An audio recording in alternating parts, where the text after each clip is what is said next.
Bismillahirrahmanirrahim. Assalamualaikum warahmatullahi wabarakatuh. Alhamdulillahirabbil alamin. Wassalatu wassalamu ala asyrafil anbiya'i wal mursalin wa ala alihi wa sahbihi ajma'in. Amma ba'du.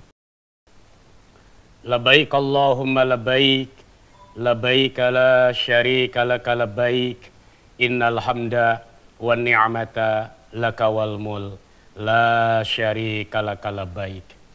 Ya Allah, aku penuhi panggilanmu. Ya Allah, aku penuhi panggilanmu. Ya Allah, aku penuhi panggilanmu. Sesungguhnya semua pujian, semua kenikmatan hanya milikmu, dan segenap kekuasaan tidak ada sekutu bagimu. Puji syukur hanyalah milik Allah Subhanahu wa Ta'ala. Salawat dan salam semoga tercurah limpah ke pangko Nabi kita Nabi Muhammad sallallahu alaihi wasallam. Ayahanda, ibunda, calon jamaah haji Alia tahun 2020 dimanapun berada. Semoga kesehatan, keberkahan selalu menyertai kita. Amin ya Allah ya Rabbal Alamin. Dalam kesempatan yang berbahagia ini, insya Allah kami akan menguraikan sedikit masalah tentang pengantar ibadah umrah. Kenapa? Karena kalau kita akan melaksanakan ibadah haji, tentu kita akan melaksanakan ibadah umrah. Sehingga kita harus memahami apa, bagaimana syarat dan rukun ibadah umrah itu sendiri. Dalam kesempatan yang berbahagia ini, insya Allah kami akan mengeluarkan pengantar tentang umrah. Apa pengertian umrah, syarat umrah, rukun umrah, wajib umrah, sehingga kita bisa memahami apa perbedaan dari haji dan umrah itu sendiri. Bapak Ibu yang berbahagia, yang pertama kita akan bahas tentang makna daripada ibadah umrah itu sendiri. Apa makna daripada ibadah umrah? Ibadah umrah memiliki dua makna. Yang pertama makna secara bahasa. Yang kedua makna secara istilah. Ibadah umrah secara bahasa memiliki dua arti. Yang pertama ibadah umrah artinya berkunjung dan meramaikan. Kita berkunjung ke suatu tempat, meramaikan suatu tempat, itulah namanya umrah. Kita berkunjung ke pasar, kita berkunjung ke tetangga, kita berkunjung ke Bali, secara bahasa artinya umrah. Umrah meramaikan. Ini pengertian yang pertama. Pengertian yang kedua daripada ibadah umrah, akar umrah seakar dengan kata takmir. Amar. Ada lagi kata makmur. Takmir, kita sering mendengar bahasa sehari-hari, ada namanya takmirul masjid. Artinya orang yang meramaikan masjid, orang yang memakmurkan masjid.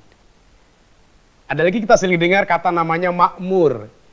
Kampung itu makmur, daerah itu makmur, negara itu makmur. Artinya apa? Negara itu, tempat itu ramai. Ayahanda ibunda yang berbahagia, sehingga kita bisa memahami apa sih definisi umroh dari segi istilah. Umroh dari segi istilah adalah berkunjung ke Baitullah untuk melakukan beberapa amalan antara lain tawaf, sa'i, tahallul demi mengharap limpahan, rahmat dan ridho dari Allah Subhanahu wa Ta'ala. Bapak Ibu yang berbahagia, inti daripada ibadah umroh adalah nafaktilas. Napaktilas siapa? Napaktilas perjalanan kekasih-kekasih Allah Subhanahu wa Ta'ala. Kita dipanggil oleh Allah Subhanahu wa Ta'ala untuk melaksanakan haji dan umrah. Wadin pinasi bil haj. Ayo datang untuk melaksanakan haji dan umrah ke Baitullah. Intinya Allah ingin memperkenalkan hamba-hamba pilihan, hamba-hamba terkasih. Sehingga nanti Bapak Ibu bisa lihat jejak-jejak di Makkah. Ada namanya Maqam Ibrahim, ada namanya Hijir Ismail, ada namanya Sofa dan Marwah. Itulah tempat-tempat yang bersejarah sebagai bukti atas keteladanan kekasih-kekasih Allah Subhanahu wa Ta'ala. Ayahanda, ibunda yang berbahagia. Yang kedua, kita akan bahas tentang syarat dan juga hukum. Apa sih syarat daripada ibadah umroh itu sendiri? Dalam pertemuan sebelumnya, ayahanda, ibunda sudah belajar tentang syarat dan juga syarat haji. Syarat haji dengan syarat umroh itu sama. Yang pertama, syarat daripada umroh adalah harus Islam. Yang kedua, syarat daripada umroh harus balik. Yang ketiga, syarat umroh akil atau berakal sehat. Yang keempat, merdeka. Dan yang kelima, mampu. Ini syarat umroh. Yang pertama, syarat umroh adalah Islam. Berarti tidak sah umroh, tidak wajib umroh kalau yang bukan Islam. Ya alhamdulillah, ayahanda ibunda kita termasuk orang yang Islam. Kita termasuk orang yang beriman. Kalaulah kita merenung, kenapa kita menjadi orang yang Islam? Jawaban yang singkat, karena kita lahir dari ayahanda ibunda kita yang beragama Islam. Inilah jasa terbesar yang Allah berikan kepada kita, nikmat keimanan dan nikmat keislaman. Sehingga para penceramah, para khotib sering mengatakan di awalnya, kita panjatkan nikmat iman dan Islam. Kenapa? Karena gratis. Gratis, tidak membeli. Kita lahir langsung muslim. Jadi syarat yang pertama daripada umroh adalah Islam. Syarat umroh yang kedua adalah baligh atau dewasa. Berarti tidak wajib umroh bagi yang belum baligh atau anak kecil. Nah, bagaimana kalau anak kecil haji, anak kecil umroh, apakah sah atau tidak? Anak kecil kalau haji atau umroh sah, tapi dia tidak wajib. Seperti anak kecil melaksanakan puasa. Apakah puasanya sah? Sah. Buat siapa pahalanya? Tentunya buat kedua orang tuanya. Ini syarat umroh yang kedua. Syarat umroh yang ketiga yaitu akil. Artinya berakal sehat. Tidak wajib umroh, tidak wajib haji bagi orang yang tidak punya akal atau tidak sehat. Dan syarat umroh yang keempat artinya merdeka. Merdeka. Tidak wajib umroh bagi hamba sahaya atau budak. Dan syarat umroh yang kelima artinya mempunyai kemampuan, mampu secara jasmani, mampu secara ilmu pengetahuan, mampu juga secara rohani. Panggilan Allah Subhanahu wa Ta'ala tentang wajibnya haji di surah Al-Imran, A'udzubillahi minasyaitonirrajim. Bismillahirrahmanirrahim. Walillahi 'alan nasi hijjul baiti man istata'a ilaihi sabila. Kewajiban haji man istata'a bagi orang yang mampu. Mampu di sini mempunyai arti mampu secara materi. Dia mampu mempunyai bekal. Bekal buat siapa? Bekal buat dirinya selama dalam perjalanan haji. Mampu serta bekal buat keluarga yang ditinggal. Karena ibadah haji adalah ibadah yang menitik beratkan kepada harta. Mampu secara jasmani, artinya sehat. Mampu secara ruhani. Mampu secara ilmu pengetahuan.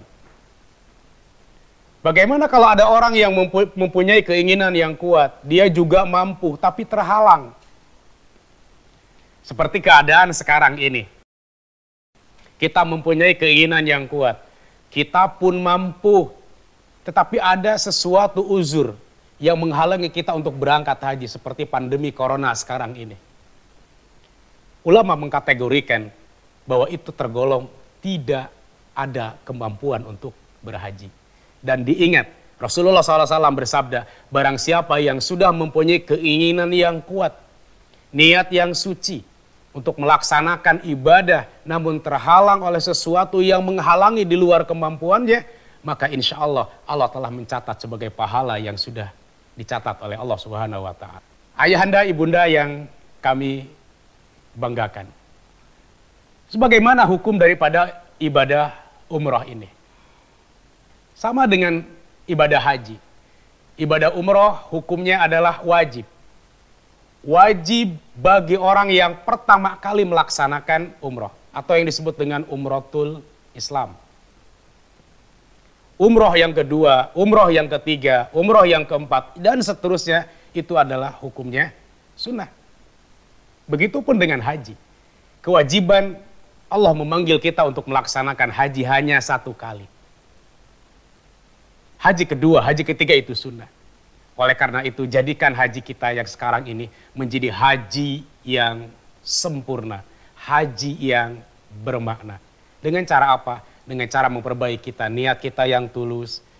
Yang kedua, kita pun berusaha untuk menggali ilmu pengetahuan seputar manasik haji.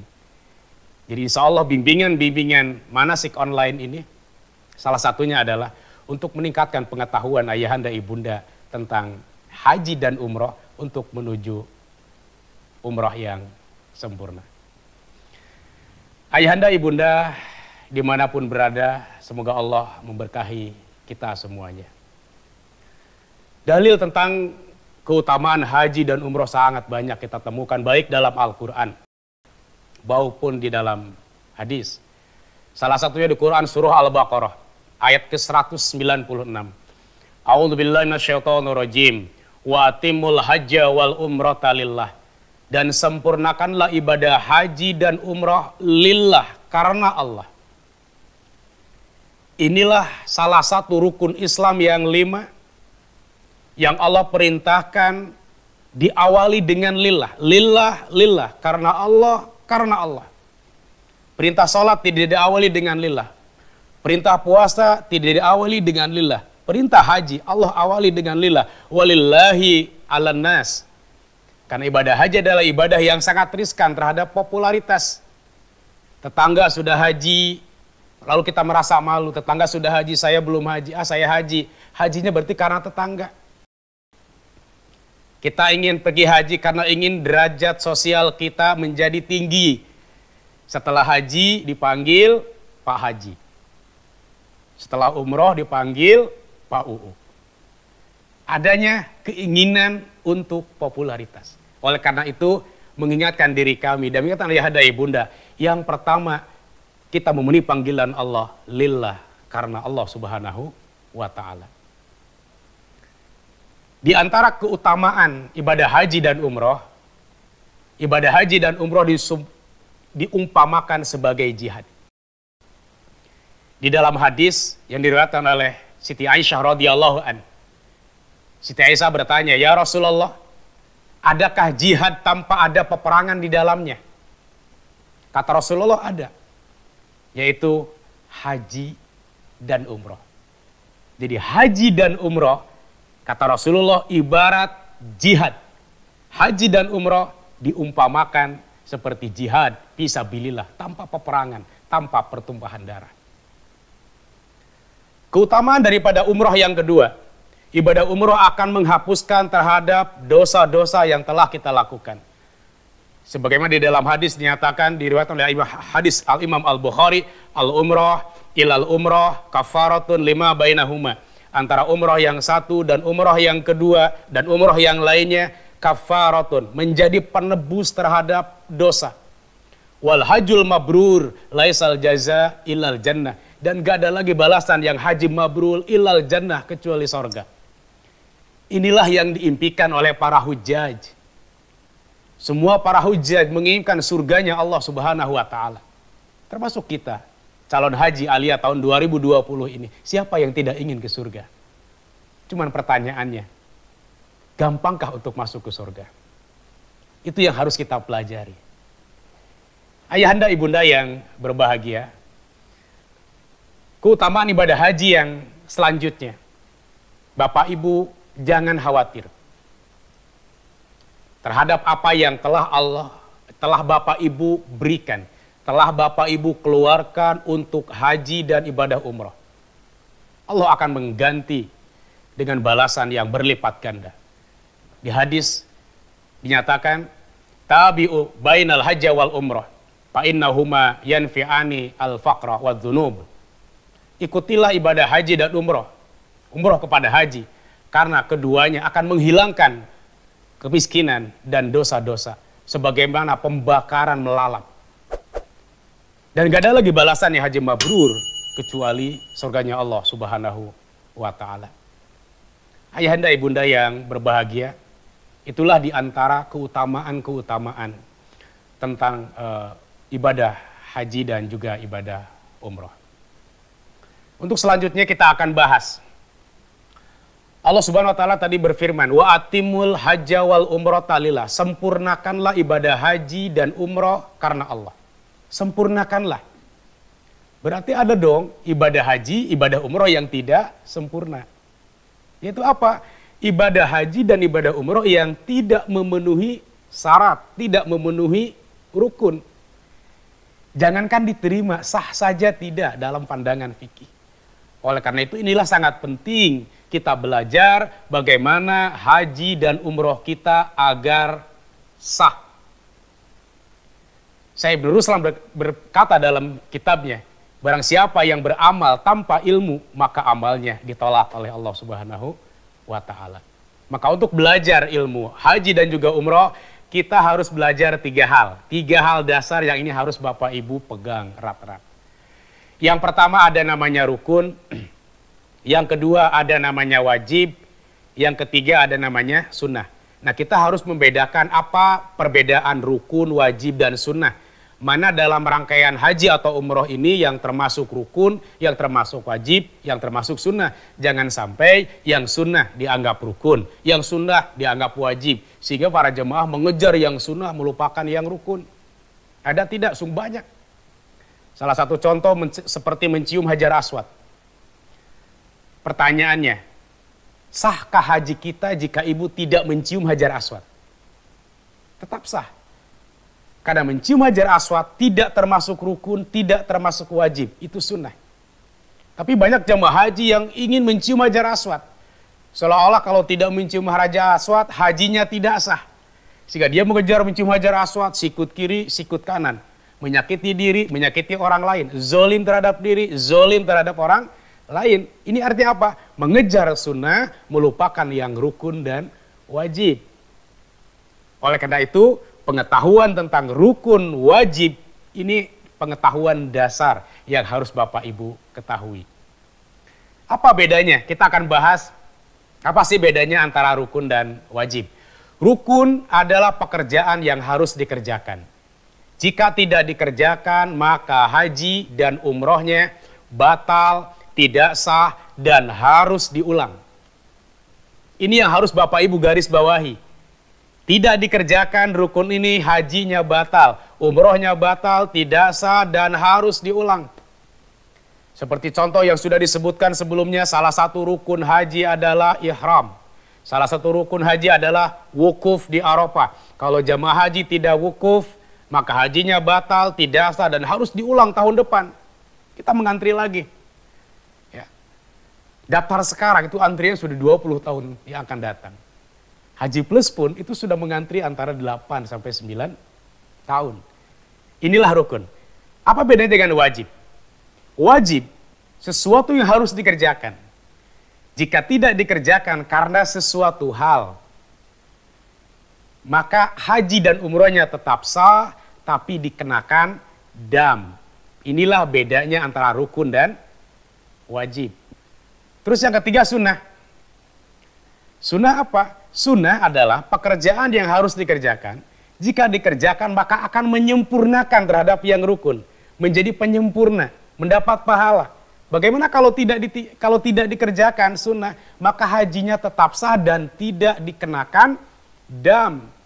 Ini namanya sunnah. Salah satu contoh seperti doa. Rangkaian doa dalam haji dan umroh itu adalah sunnah. Tidak rukun, tidak wajib. Jadi ayahanda ibunda jangan khawatir. Bagi ayahanda ibunda yang tidak hafal doa-doa buku Kementerian Agama yang tebal itu. Karena itu tidak rukun dan tidak wajib. Kalau hafal alhamdulillah silakan baca. Tapi kalau tidak hafal silakan baca sesuai doa yang Bapak Ibu hafal. Ayahanda ibunda yang berbahagia dimanapun berada. Kita masuk kepada pembahasan singkat. Mana sih yang dalam rangkaian umroh ini yang termasuk rukun? Ada rukun-rukun umroh. Yang pertama, rukun daripada umroh itu adalah niat ihram umroh. Yang kedua, tawaf umroh. Yang ketiga, sa'i. Yang keempat, tahallul. Dan yang kelima, tertib. Ini yang termasuk rukun umroh. Salah satu di antara ini Bapak Ibu tinggalkan, maka umrohnya batal dan tidak sah. Seperti tidak sa'i. Ibu telah ihram, ibu telah niat. Labbaik Allahumma umrotan. Lalu ibu tawaf 7 putaran sempurna. Tiba-tiba capek, ibu ke hotel. Saya sa'inya enggak aja, cukup dengan umroh. Maka tidak sah. Dan tertib itu berurutan. Bolehkah misalnya umrohnya ibu bapak? Saya mau botak dulu Ustadz. Mau tahallul dulu. Setelah botak, baru tawaf.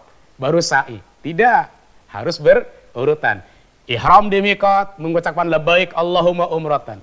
Setelah itu Bapak melaksanakan tawaf 7 putaran dengan sempurna. Dengan syarat yang sudah ditentukan. Selesai tawaf lalu sa'i 7 kali dengan sempurna. Sofa ke Marwah.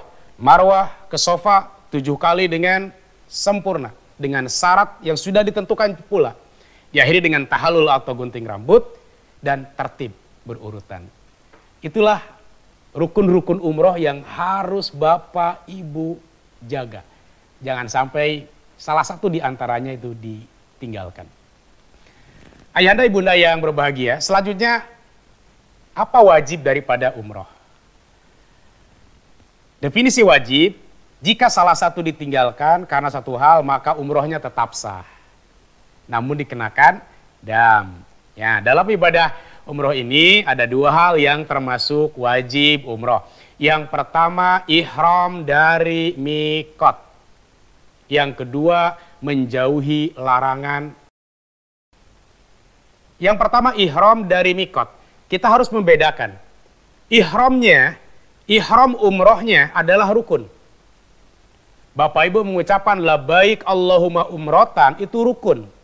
Tidak sah umrohnya tanpa ihram, tanpa niat. Niatnya di mana?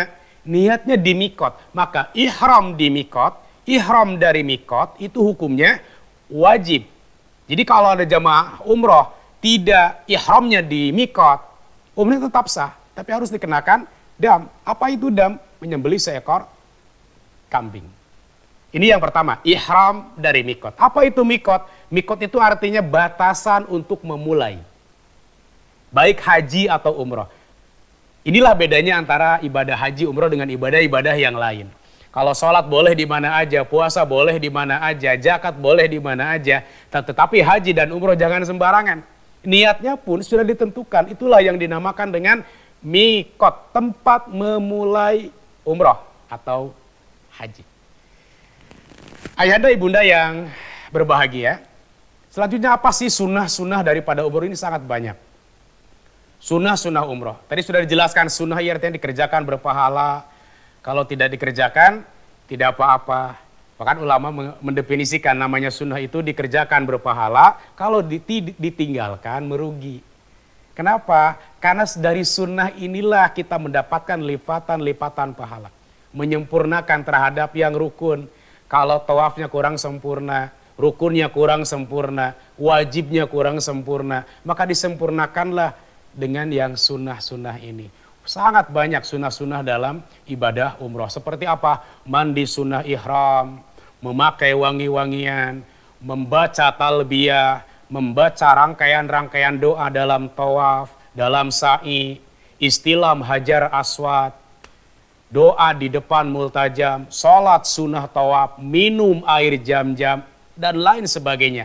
Itulah sunnah-sunnah dalam umroh. Sebagai apa? Sekali lagi, sebagai penyempurna terhadap yang rukun. Ayahanda, ibunda, calon jamaah haji Alia dimanapun berada, dan sahabat Alia Channel, semoga Allah memberkahi kita semuanya. Sehingga kita bisa mengambil kesimpulan, apa sih bedanya antara haji dan umroh itu? Apa bedanya haji dan umroh? Ada 2 item perbedaan haji dan umroh. Secara umum, kalau orang haji, pasti umroh. Kalau orang umroh, belum tentu haji.